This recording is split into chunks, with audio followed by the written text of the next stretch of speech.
अस्सलाम वालेकुम। अब हम देखेंगे कि हमारा जो न्यूटन्स डिवाइडेड डिफरेंस फार्मूला है वो हम अपना किस तरह यूज़ कर सकते हैं। तो इसके लिए हमें पहले अपना डिवाइडेड डिफरेंस टेबल बनाना होगा। अगर आपने वो वीडियो नहीं देखी तो अभी आप जाके देख लें डिवाइडेड डिफरेंस टेबल वाली। फिर हम आते हैं अपने सवाल पे। हमें सवाल ये गिवन है, उसने हमें बोला न्यूटन डिवाइडेड डिफरेंस फार्मूला लगाना है। उसने हमें एफ ऑफ एक्स की वैल्यूज़ दे दी हैं, जिसने यहाँ पर उसने एफ ऑफ एक्स की वैल्यू दी है 16.9441। हमने वो इधर नीचे लिख ली। यहाँ पर हमारे लेफ्ट साइड पे सारे एक्स वैल्यूज़ आ गई हैं। एक्स वैल्यूज़ हमें किस तरह पता लगी है, जो ब्रैकेट के अंदर लिखी हुई थी हमारी एक्स वैल्यूज़ हैं। फिर जो इक्वल साइड की दूसरी तरफ है वो हमारी एफ ऑफ एक्स वैल्यूज़, वो हमने इधर लिख दी। इसके बाद हमने अपना ये डिवाइडेड डिफरेंस टेबल कंस्ट्रक्ट किया है। अब उसने हमें बोला है कि इस टेबल के मुताबिक हमारी एफ ऑफ 8.4 क्या होनी चाहिए, यानी कि जब एक्स की वैल्यू 8.4 होगी फिर हमारा एफ ऑफ एक्स का क्या आंसर आएगा। तो इसके लिए हम अपना फार्मूला यूज़ करेंगे जो कि है न्यूटन्स डिवाइडेड डिफरेंस फार्मूला। इस फार्मूले को लगाने से पहले आपको एक और चीज़ देखनी होगी कि यहाँ पर जो हमारी एक्स वैल्यूज़ हैं, इस एक्स वैल्यू में देखें ये होता है 8.3 माइनस 8.1। ये हमें इन दोनों में डिफरेंस का आया 0.2 का, यानी कि इन दो के दरमियान था डिफरेंस 0.2 का। अब अगले में देखें 8.6 माइनस 8.3 किया तो इन दोनों के दरमियान का डिफरेंस आया 0.3। नीचे देखें 8.7 माइनस 8.6 तो इसके दरमियान का डिफरेंस आया 0.1। इन एक्स जो पेयर्स हमारे पास साथ साथ पड़े हुए हैं इनके दरमियान डिफरेंस जो आ रहे थे वो डिफरेंट आ रहे थे। इसके दरमियान 0.2 था, इसके दरमियान 0.3, इसके दरमियान 0.1। जब इनके दरमियान डिफरेंस सेम नहीं आता तब हम कहते हैं कि हमारे पास जो प्रॉब्लम है वो अनइक्वल प्रॉब्लम है। तो जब अनइक्वल प्रॉब्लम होती है तो उसके लिए हम एक फार्मूला जो यूज़ करेंगे वो न्यूटन्स डिवाइडेड डिफरेंस फार्मूला है। और जो इक्वल जब होगा उसके लिए हमारे पास अलग फार्मूले होंगे, वो हम अगली वीडियोस में देखेंगे। तो सबसे पहले हम अनइक्वल में देखते हैं तो अनइक्वल का फार्मूला क्या होगा। अब ये मैंने सबसे पहले इधर फार्मूला लिखा हुआ है, इसको हम आहिस्ता आहिस्ता देखेंगे। अभी काफ़ी बड़ा लग रहा है लेकिन मैं आपको एक तरीका बताऊंगा, उसे आसानी से याद हो जाएगा। तो सबसे पहले आपने लेफ्ट साइड पे क्या लिखा है, P3x। अब यहाँ पर जो P है ये एक तरह का इटरेशन सा बता रहा है, x हमें बता रहा है जो हमें x वैल्यू गिवन थी 8.4, तो हमें P ऑफ x निकालना होगा, यानी कि 8.4 की वैल्यू निकालनी होगी। अब ये 3 कैसे पता लगा हमारे पास, अगर हम देखें हमारे पास सबसे पहले आता है x0, फिर आता है x1, फिर आता है x2 और फिर आता है x3। तो लास्ट वैल्यू क्या थी, x3 थी।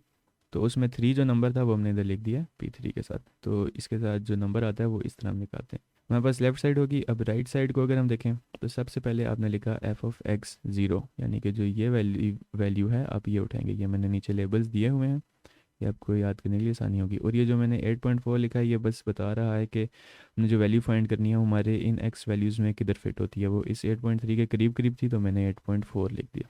फिर अब हम देखते हैं कि हमने सबसे पहले फॉर्मूला लिखा था एफ ऑफ एक्स ज़ीरो। अब आगे हमारे पास हमने लगाया बीच में प्लस का साइन। फिर अब हमने लिखा है एक्स माइनस एक्स ज़ीरो और हमने अगली वैल्यू उठा दी f of x zero comma x one. अब देखें ये जो एफ ऑफ एक्स हैं फॉर्मूले में F of x Aahista Aahista बढ़ते जा रहे हैं, यानी कि सबसे पहले एक्स ज़ीरो था, फिर X zero comma x one है, फिर X zero comma x one comma X two है, फिर X zero comma x one comma X two. यानी कि एफ ऑफ एक्स में कोमा के बाद एक एक वैल्यू ऐड होती जा रही है। यानी कि एक्स टू था तो उसके बाद एक्स थ्री ऐड हुआ, एक्स थ्री होगा तो उसके बाद एक्स फोर ऐड होगा। इस तरह करके हमारे प्लस के बाद एफ ऑफ एक्स की वैल्यूज़ बढ़ती जाती हैं। तो जो हमारे साथ इसके साथ वैल्यू मल्टीप्लाई हो रही है वो किस तरह है। सबसे पहले आपके पास थी एक्स माइनस एक्स ज़ीरो। अब आप देखेंगे अगले प्लस साइन के बाद कि आपके पास एक्स माइनस एक्स ज़ीरो दोबारा है, लेकिन इसके साथ हमने एक और चीज़ मल्टीप्लाई की है, वो की है एक्स माइनस एक्स वन। इसी तरह हम आगे जाके देखेंगे तो हमारे पास एक्स ज़ीरो और एक्स वन जो माइनस हो रहे थे वो हमने एज इट इज़ लिखे, फिर हमने एक और चीज़ डाली एक्स माइनस एक्स टू।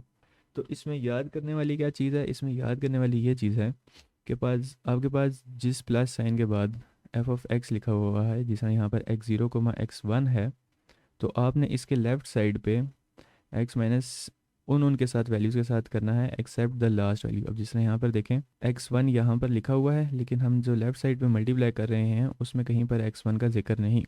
सिर्फ वो वैल्यूज़ हैं जो एक्स वन से पीछे थी। एक्स वन से पीछे क्या है, सिर्फ एक्स ज़ीरो, तो हमने सिर्फ एक्स माइनस एक्स ज़ीरो किया है। जिस तरह यहाँ पर एक्स ज़ीरो है, इसकी लेफ़्ट साइड पे कुछ नहीं आ रहा क्योंकि एक्स ज़ीरो हमने इंक्लूड ही नहीं करना था और इसके पीछे भी कुछ नहीं है तो हमने इसके साथ कुछ मल्टीप्लाई नहीं किया।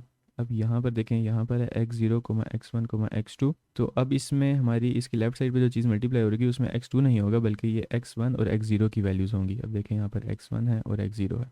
तो इसका याद करने का ये आसान तरीका है कि पहले आप सबसे पहले एफ ऑफ एक्स सारे लिख लें। उसमें आप किस तरह लिखेंगे, F of x zero, F of x zero comma x one, F of x zero comma x one two, ये सारी आप लिख देंगे। फिर इसका जब वैल्यूज़ मल्टीप्लाई करनी होंगी तो आप एफ ऑफ एक्स में से वो वाली वैल्यूज़ उठाएंगे एक्सेप्ट द लास्ट वन, यानी कि एक्स वन के अलावा आप सब के साथ एक्स माइनस करेंगे और वो सारे उसके साथ लिखते जाएंगे। अब जैसे यहाँ पर सबसे पहले आप ये चीज़ लिखेंगे, फिर इसके साथ इन दो वैल्यूज़ को माइनस करके आप इस तरह करके आपस में लिख देंगे। और ये एफ ऑफ एक्स आपने ले के किधर तक जाने, आप अपना डिवाइडेड डिफरेंस टेबल देखेंगे, उसमें जो आपकी आखिरी एक वैल्यू रह जाती है उसका लेबल आपने देखना है। उसका लेबल क्या था हमारे पास, x0, x1, x2, x3। तो हमारे पास जो आखिरी वैल्यू होगी वो जहाँ पे हमारा फार्मूला रुकेगा होगी F of x0, x1, x2, x3। तो इस तरह करके आप अपना फार्मूला बना लेंगे। जितना बड़ा टेबल होगा उतनी बड़ी ये इक्वेशन चलती जाएगी, जितना छोटा होगा उतनी जल्दी ये खत्म हो जाएगा। अब इसमें वैल्यूज़ किस तरह पुट करनी है, वैल्यूज़ आपके डिवाइडेड डिफरेंस टेबल में पड़ी होंगी, वो आप सीधी सीधी पुट करते जाएंगे। अब एफ ऑफ x0 यहाँ पर क्या था, बता 16.9441, वो हमने एज इट इज़ लिख दी। अब यहाँ पे लिखा हुआ है x माइनस x0 हमें पता था जो कि था 8.1। अब x क्या था, x ही हमें क्वेश्चन में गिवन था। क्वेश्चन में किधर गिवन था, ये उसने हमें पूछा हुआ था कि f ऑफ 8.4 क्या होगा, तो इसमें हमारा x ये था, तो हमने यहाँ पे लिखा 8.4 माइनस 8.1। अभी इसने पूछ दिया कि x0, x1 चाहिए हमें f का, तो हमने यहाँ पे देखा ये लिखा था 3.1041, ये हमने इधर प्लेस कर दिया और इनको आपस में जब मल्टीप्लाई करेंगे आंसर आ जाएगा। फिर इसी तरह हमारे पास x माइनस x0 है, फिर x माइनस x1 है, इसमें हमने x1 उठाया और फिर आगे जो f ऑफ x की जो रिक्वायर्ड वैल्यू थी वो उठाई। हमने सारी वैल्यूज़ अपनी पुट कर दी फार्मूले में, इनको जब सॉल्व किया तो हमारे पास ये आंसर आ गया। तो इस तरह हम सॉल्व करते हैं अपने अनइक्वल डिवाइडेड डिफरेंस प्रॉब्लम्स।